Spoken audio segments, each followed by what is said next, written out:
അങ്ങനെ കാത്തിരിപ്പിനുള്ളിൽ ഡേ 4 റാന്തൽ was not zone art fest എന്താ തുടങ്ങുകയാണ്. ഡേ 1 ഞാൻ വന്നു പോയപ്പം MMC ഫസ്റ്റ് 3 പൊസിഷൻസിൽ അങ്ങനെ സെറ്റായി നിൽക്കുമായിരുന്നു. അതുകൊണ്ട് ആ ഒരു കോൺഫിഡൻസ് ഉണ്ടായി. 4th ഡേ കലാശക്കൊട്ട് തുടങ്ങുമ്പോൾ ബ്രേക്ക്ഫാസ്റ്റ് കഴിച്ചിട്ട് നിന്ന് തിരിയാൻ സമയമില്ല എന്ന് പറഞ്ഞാൽ അത് കുറഞ്ഞു പോകും. മൈലാഞ്ചിയിടൽ, last minute shopping, hair styling, food കഴിപ്പിക്കൽ, അങ്ങനെ പണിയായിരുന്നു. പിന്നെ ടീമിൻ്റെ ഓരോ പിള്ളേർക്ക് പ്രൈസ് കിട്ടുമ്പോൾ വല്ലാത്തൊരു സന്തോഷവും എനർജിയായിരുന്നു.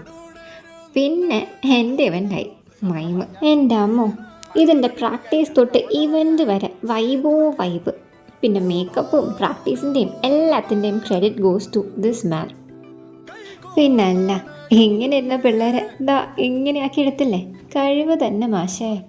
അങ്ങനെ പുട്ടിയിടാൻ ഇരുന്നൊടുത്ത് ക്ഷീണിച്ച് ചിലരുറക്കം വരെയായി.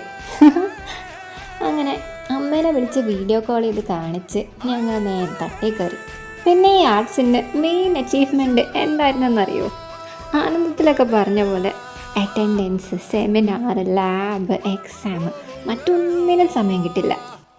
അതുകൊണ്ട് ഇങ്ങനെയൊക്കെയാണ് കുറേ അടിപൊളി ജൂനിയേഴ്സിൻ്റെയും സീനിയേഴ്സിൻ്റെ അടുത്തൊക്കെ ഇങ്ങനെ കമ്പനി ആവാൻ പറ്റുക. അയ്യോ, ആരും പേടിക്കൊന്നും വേണ്ട കേട്ടോ, അവനാരും തല്ലിയിട്ടില്ല, അത് മേക്കപ്പാണ്. ഗ്രൂപ്പ് ഡാൻസിൻ്റെ തീം വയലൻസ് അഗെയിൻസ്റ്റ് ഡോക്ടേഴ്സ് ആയിരുന്നു. അതിന് പിള്ളേരെല്ലാം അടിപൊളിയായിട്ട് ഡ്രസ്സപ്പ് ചെയ്ത് നല്ല അടിപൊളി പെർഫോമൻസും കാണാൻ പറ്റി. എൻ്റെ choreo night was the best of all performances. അങ്ങനെ കൈ നിറയെ മെമ്മറീസ് ആയിട്ടാണ് അന്ന് മഞ്ചേരിയിൽ ഞങ്ങൾ ഇറങ്ങി. പിന്നെ പ്രൈസ് കപ്പ് ഇത്തവണയില്ല, പക്ഷേ അത് തൂക്കാൻ ഒരു ദിവസം ഞങ്ങൾ വരും വീണ്ടും. അതുവരേക്കും ടാറ്റാ.